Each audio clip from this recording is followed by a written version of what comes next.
జోగి రమేష్ మళ్లీ నోటికి పని చెప్పారు. మంత్రి లోకేష్ విషయంలో చేసిన విమర్శలు, తీవ్ర వ్యాఖ్యలు ప్రస్తుతం దుమారం రేపుతున్నాయి. మంత్రి లోకేష్ ప్రస్తావిస్తున్న రెడ్ బుక్ ని లోకేష్ కే డెత్ బుక్ అవుతుందని రమేష్ చెప్పడం వివాదంగా మారుతోంది. ఈ వ్యాఖ్యలపై టీడీపీ శ్రేణులు భగ్గు అంటున్నాయి. తన కుటుంబంలో రేగిన చిచ్చు నుంచి దృష్టి మళ్లించేందుకు లోకేష్ పై ఈ విధమైన వ్యాఖ్యలు చేశారా, లేక ఇంకేదైనా దురుద్దేశం ఉందా అనే కోణంలో అధికార పార్టీ కూడా ఆరా తీస్తున్నట్టు సమాచారం. రాజకీయ వైరం ఉండొచ్చు, కానీ డెత్ బుక్ లాంటి పదాలు ప్రయోగించడం వెనుక ఉద్దేశం ఏంటని చర్చించుకుంటున్న పరిస్థితి ఉంది.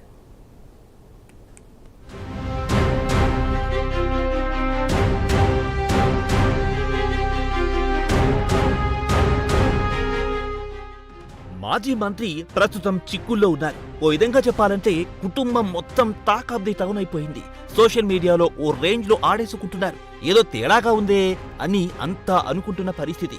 ఇలాంటి తరుణంలో కోర్టు ద్వారా బెయిల్ ఉపశమనం దక్కి మీడియా ముందుకొచ్చిన మాజీ మంత్రి జోగి రమేష్ ఫ్యామిలీ మ్యాటర్ నుంచి బయట పడాలనుకున్నారో, ఆ అంశం నుంచి ప్రజల దృష్టిని మళ్లించాలని భావించారో ఏమో మరోసారి నోటికి పని చెప్పారు. ఏకంగా మంత్రి నారా లోకేష్ ను ఉద్దేశించి తీవ్ర వ్యాఖ్యలు చేశారు జోగి రమేష్. ఆయన కుటుంబ రగడకు నారా లోకేష్ కు సంబంధమేంటో కానీ మధ్యలోకి రెడ్ బుక్ ను తీసుకొచ్చారు. ఆ రెడ్ బుక్ లోకేష్ కు డెత్ బుక్ అవుతుందని మంట రేపారు. భూమి గుండ్రంగా ఉంటది, ఎప్పుడు ఒకటే పరిపాలన చేయడు. మహామహులే మట్టి ఖర్చుకొని పోయారు, విర్రవీగినోళ్లే కొమ్ములు కింద పడిపోయారు. ఒకటే చెప్తా ఉన్నా, టైం ఈరోజు నీ టైం అవ్వచ్చు, ఏదో ఒక రోజు ఒక నిమిషమైనా నా టైం వస్తుంది. అంటే నేనేమి వీరుణ్ణి సూర్యుడిని పొడి చేస్తాను కాదు. నీకు మంచి మాటలు చెప్పే రోజు ఇంకొకసారి వస్తుంది, నీకు మొట్టికాయ వేసే రోజు ఇంకొక రోజు వస్తుంది. దయచేసి రెడ్ బుక్ ఇవాళ ఏంటి? Red book, dead book, next death book రాసి పెట్టుకో. ఒక డైలాగ్ వెనుక మరో డైలాగ్ అదే పనిగా వల్లెవేశారు మాజీ మంత్రి. ఈ రోజు మీది, నాకు ఓ రోజొస్తుంది, గుర్తుపెట్టుకో అంటూ లోకేష్ ను హెచ్చరించడం టీడీపీ శిబిరంలో కాకరేపుతోంది.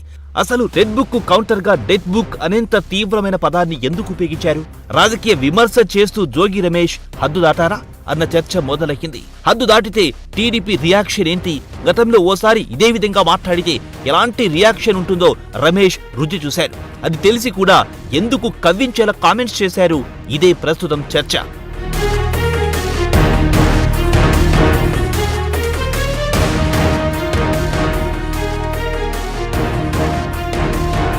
ఇది హెచ్చరిక లేక వ్యక్తిగత బెదిరింపుగా భావించాలా?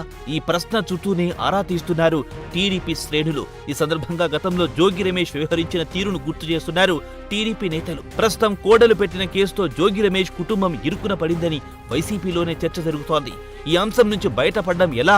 ప్రజల్లో మైనస్ వచ్చిందనే ఆవేదనలో ఉన్న జోగి అండ్ బ్యాచ్ మరోసారి తన సహజ సిద్ధమైన నోటికి పని చెప్పి డైవర్షన్ పాలిటిక్స్ కు తెరతీశారని భావిస్తున్నారు. ప్రజల దృష్టిని మళ్లించేందుకు రకరకాల పద్ధతులు, మార్గాలుంటాయి. కానీ జోగి రమేష్ ఎంచుకున్న మార్గం ఇప్పుడు టీడీపీ శ్రేణులను సందేహంలో పడేస్తున్నాయి. మంత్రి నారా లోకేష్ విషయంలో యాదృచ్ఛికంగా చేసిన కామెంట్సా, లేక వైసీపీ నుంచి ఏదైనా కుట్ర చేస్తున్నారా అని ఆరా తీస్తున్నారని తెలుస్తోంది.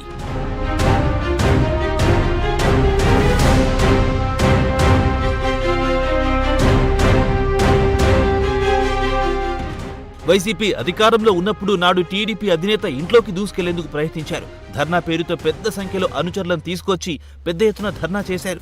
ఆ ప్రవర్తన అప్పట్లో దుమారం రేపింది. ఆ కేసు కూడా తాజాగా దర్యాప్తులో ఉంది. ఇక అగ్రిగోల్డ్ కేసులోనూ కుమారుడితో సహా జోగి రమేష్ ఆరోపణలు ఎదుర్కొంటున్నారు. ఇప్పుడు కోడలు పెట్టిన కేసుతో మొత్తం కుటుంబం రోడ్డు మీదకొచ్చిన దుస్థితి. ఈ తాజా గొడవలోనూ రాజకీయ కోణం కావాలని ఆశించారో ఏమో అధికారంలో ఉన్న మంత్రులను, అది పెద్ద వ్యక్తిని లక్ష్యంగా చేసుకున్నారని అనుమానిస్తున్నారు ప్రత్యర్థి పార్టీ నేతలు.